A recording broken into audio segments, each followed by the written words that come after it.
Bienvenue, chers téléspectateurs, c'est Aline Teibaro avec le journal du 28 juin. Le Parti de la Prospérité a résolument défini la direction pour une résolution pacifique de la guerre du Nord. Les membres du comité exécutif ont indiqué que le principe du processus de paix doit être légal et constitutionnel et respecte les intérêts fondamentaux du pays. L'UA est chargé de diriger le processus de paix et le peuple est invité à soutenir le succès du processus de paix. Les deux comités ont décidé à l'unanimité que les efforts visant à trouver des solutions pacifiques au conflit dans le Nord devaient se poursuivre et être encore renforcés. Selon Dr Gideon, membre du comité central du parti, puisque la guerre n'a jamais été initiée par le parti au pouvoir, le Parti de la Prospérité a décidé de donner une chance à la paix. Les principes directeurs du processus de paix ont été présentés lors du briefing. Il a été déclaré que les deux comités ont également appelé tous les Éthiopiens et la communauté internationale à soutenir cette initiative de paix.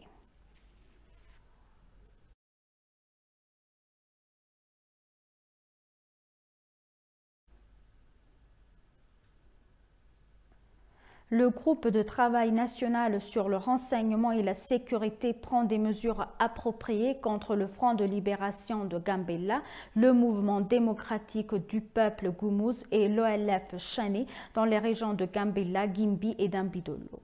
Ces éléments anti-paix ont tué des civils à Tolik Abale dans la ville de Gimbi dans la zone de West Wallaga dans l'état d'Oromia et les groupes terroristes travaillent sans relâche en tant qu'agents du TPLF pour démanteler la nation. Le renforcement de l'unité et de la solidarité est essentiel pour contrôler les groupes terroristes et la réalisation de l'état de droit est considérée comme essentielle pour traduire en justice les individus responsables. Le groupe de travail national sur le renseignement et la sécurité avertit le grand public de s'abstenir de tout acte répréhensible et certains médias sponsorisés s'alignant sur le TPLF alimente l'attaque civile au cours pour créer des ravages ethniques et religieux à travers le pays.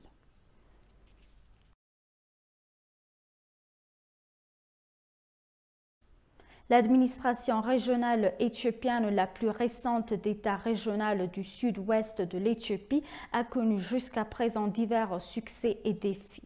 S'adressant à EBC, l'administrateur en chef de l'État du sud-ouest de l'Éthiopie, Nagash Wagesho, a déclaré qu'il existe de longue date concernant le pâturage et l'eau dans les zones frontalières du Soudan du Sud et sud-ouest de l'Éthiopie. Mais le récent reportage des médias sur les forces sud-soudanaises qui ont traversé la frontière de 150 km dans le sud-ouest de l'Éthiopie sans son fondement. Citant les coutumes des habitants de la zone frontalière, en particulier les éleveurs, lorsque les problèmes liés au pâturage et à l'eau surviennent, le chef régional a déclaré que des efforts ont été faits pour créer la paix en utilisant des méthodes locales de résolution de conflits.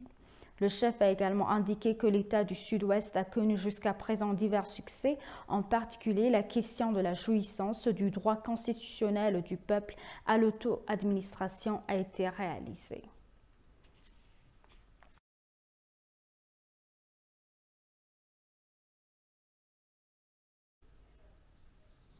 L'Éthiopie a lancé son programme annuel de services volontaires. Le vice-premier ministre et ministre des Affaires étrangères d'Amek Amakonnen ainsi que d'autres hauts responsables gouvernementaux ont lancé le programme annuel de services volontaires. Dans son allocution d'ouverture, Damek a appelé la communauté des jeunes à laisser un héritage grâce au programme de services volontaires déjà lancé qui se déroulera jusqu'à la fin de la saison des pluies. Tous les efforts du gouvernement pour défendre les intérêts nationaux du pays contre les forces internes et externes doivent être complétés par la participation active des jeunes au service volontaire.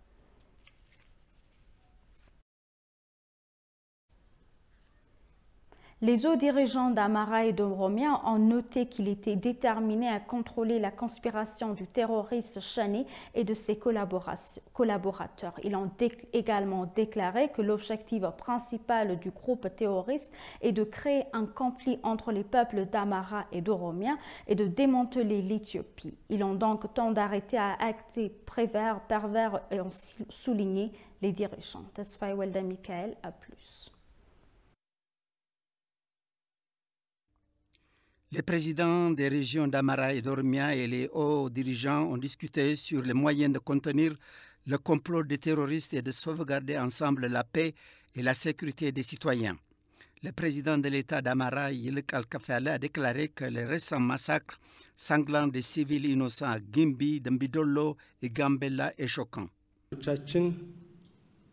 ብሔርን ለይተው በማጥቃት እርስ በርሳችን እንድንጫረስ የሚያደርጉት የራሳቸውን ዓላማ ለማሳካት መሆኑ Nous les dirigeants devons reconnaître que la raison pour laquelle nos ennemis tuent des civils sur la base de leur identité est de nous faire nous entretuer et d'atteindre leur objectif caché. Nous devons travailler ensemble pour éviter que des incidents similaires ne se produisent. Il y a aussi une campagne lancée sur le Parti de la Prospérité pour séparer les dirigeants du peuple éthiopien. Mais si les dirigeants et le peuple s'unissent, nous pouvons relever les défis à venir. ህዝባችን ከጎናችን አሰልፈን ወደፊት የሚመጣውን ችግር በጋራ መፍታት እንችላለን የሚል ጽኑ አቋም እንድንይዝ ያደርጋል። Le président de la région d'Oromia, Shimelis Abdissa, a pour sa part souligné que l'Olef Chané massacre des civils en signe de sa défaite, ajoutant que l'objectif principal du groupe terroriste est de faire battre le peuple d'Amara et d'Oromia, mais cela ne sera jamais réussi. የሁለቱ ክልሎች ህዝቦች አንድ ህዝቦች ናቸው። ብዙ ፈተና አብሮ ያለፉ፣ አብሮ የወደቁ፣ አብሮ ብዙ ድሎችን ያመጡ። Les habitants d'Amara et d'Oromia vivent en harmonie. Ils apprécient le bonheur et partagent leur chagrin ensemble.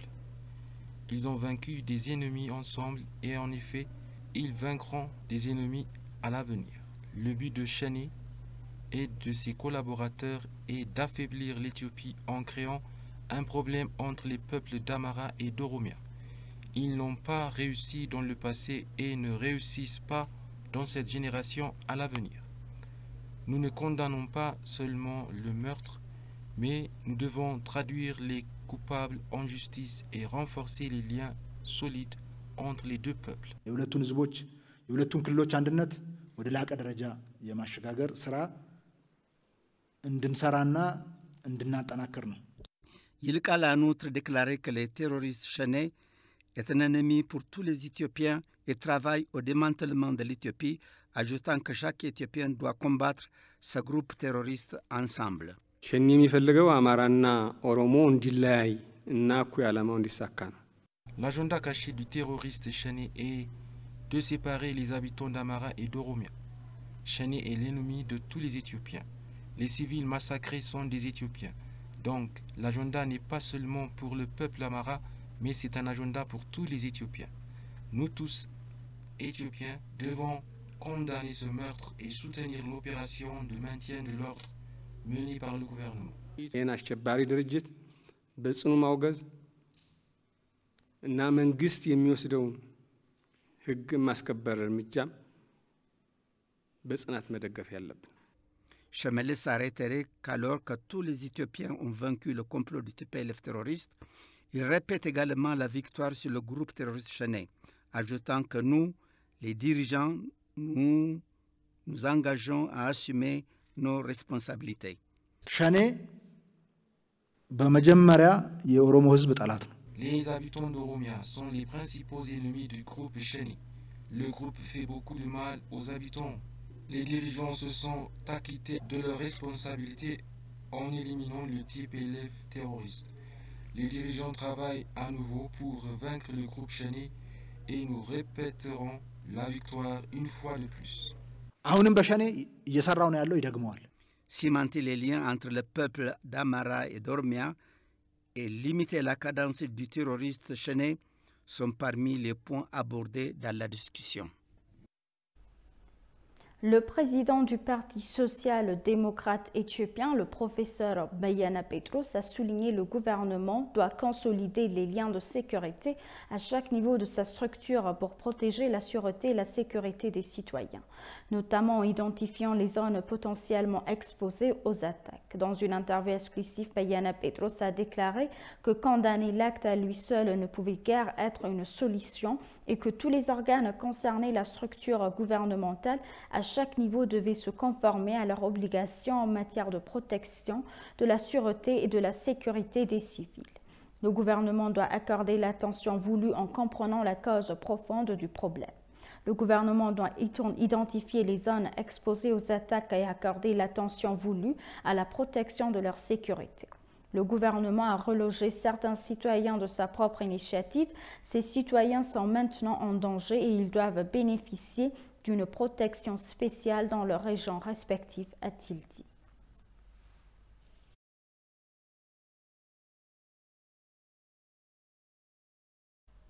Et pour conclure le journal, l'ambassadeur d'Éthiopie en Algérie, Nebiat Getachew, a récemment effectué une visite de travail dans la wilaya d'Annaba, ville portuaire du nord-est algérien.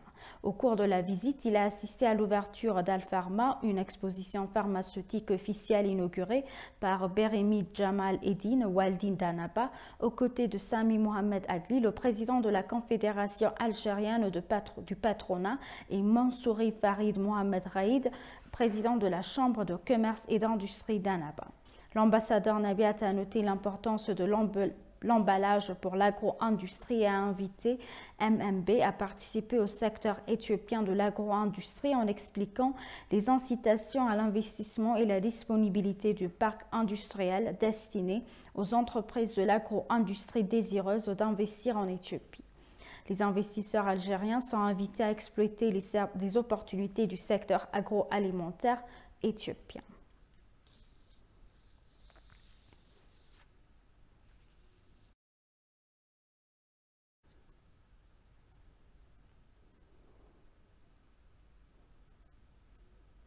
Chers téléspectateurs, nous vous rappelons les titres principaux.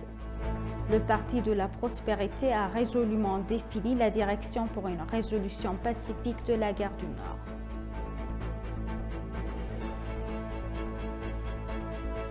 Les informations selon lesquelles les forces sud-soudanaises auraient traversé 150 km en Éthiopie sont sans fondement.